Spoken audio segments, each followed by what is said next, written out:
Hello guys আপোনালোকক স্বাগতম জনাইছো নতুন এক ভিডিও লৈ।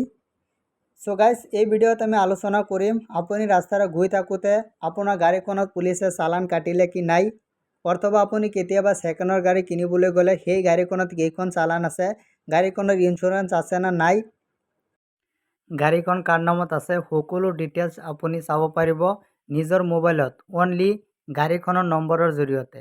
তেন্তে বলক দেৰি নকৰি ভিডিওটো আৰম্ভ কৰোঁ।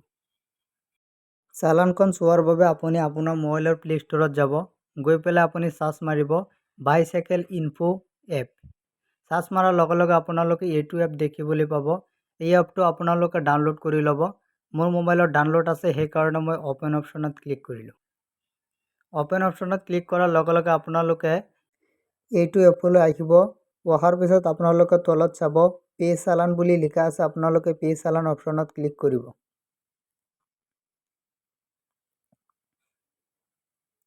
পে চালান অপশ্যনত ক্লিক কৰাৰ পিছত ওপৰত চাব ইণ্টাৰ বাইচাইকেল নাম্বাৰ বুলি লিখা আছে, আপোনালোকে তাত আপোনাৰ গাড়ীখনৰ নাম্বাৰটো এণ্টাৰ কৰি দিব। মই মোৰ গাড়ীখনৰ নাম্বাৰ এণ্টাৰ কৰি আছোঁ। গাড়ীখনৰ নাম্বাৰ এণ্টাৰ হৈ যোৱাৰ পিছত আপোনালোকে তলত চাব গেট চালান ডিটেইলছ বুলি লিখা আছে, সেইটো অপশ্যনত আপোনালোকে ক্লিক কৰিব।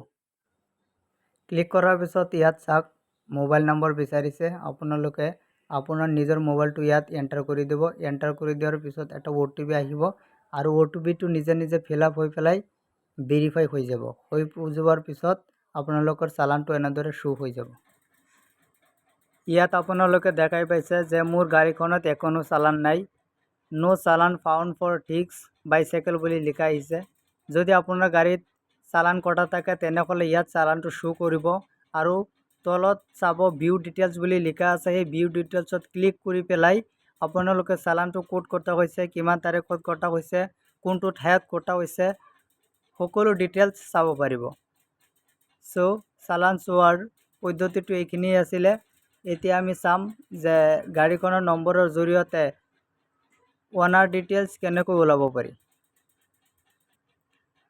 অনাৰ ডিটেইলছ ওলাবলৈ আপোনালোকে বেক কৰি হোম পেজলৈ যাব। হোম পেজলৈ অহাৰ পিছত আপোনালোকে ইয়াত দেখা পাব ইণ্টাৰ ইউৰ বাইচাইকেল নাম্বাৰ বুলি লিখা আছে, আপোনালোকে ইয়াত ক্লিক কৰি আপোনাৰ বাইচাইকেল নাম্বাৰটো এণ্টাৰ কৰি দিব।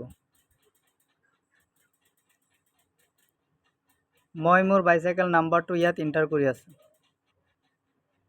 চ' বাইচাইকেলৰ নাম্বাৰ এণ্টাৰ হৈ যোৱাৰ পিছত আপোনালোকে তলত চাব বহুকেইটা অপশ্যন শ্ব' কৰিছে। আপোনালোকে এক নম্বৰত যিটো দেখিবলৈ পাইছে অনাৰ ডিটেইলছ, সেই অনাৰ ডিটেইলছ অপশ্যনত ক্লিক কৰি বাকী সকলো ডিটেইলছ চাব পাৰিব। গতিকে আপোনালোকে অনাৰ ডিটেইলছত ক্লিক কৰিব।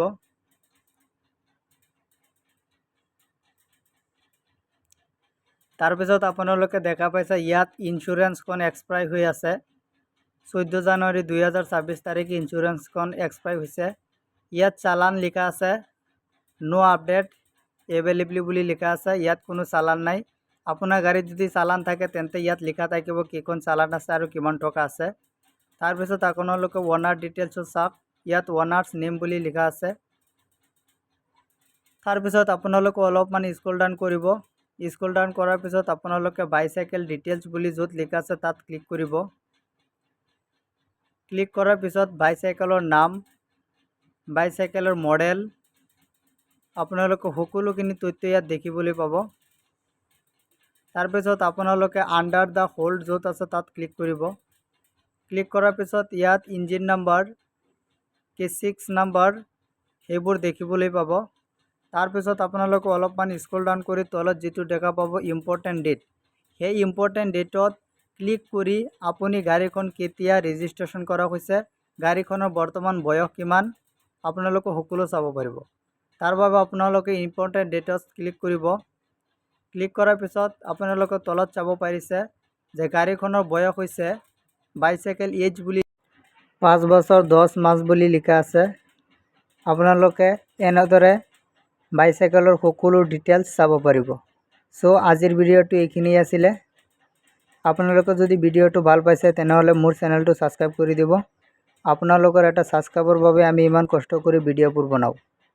আপুনি এই প্ৰচেছত বাকী সকলো গাড়ীৰ ডিটেইলছ চাব পাৰিব অনলি বাইচাইকেল বুলি নকয় বাকী সকলো গাড়ীৰ ডিটেইলছ চাব পাৰিব। ভিডিঅ'টো চোৱাৰ বাবে ধন্যবাদ। Thank you, all the best.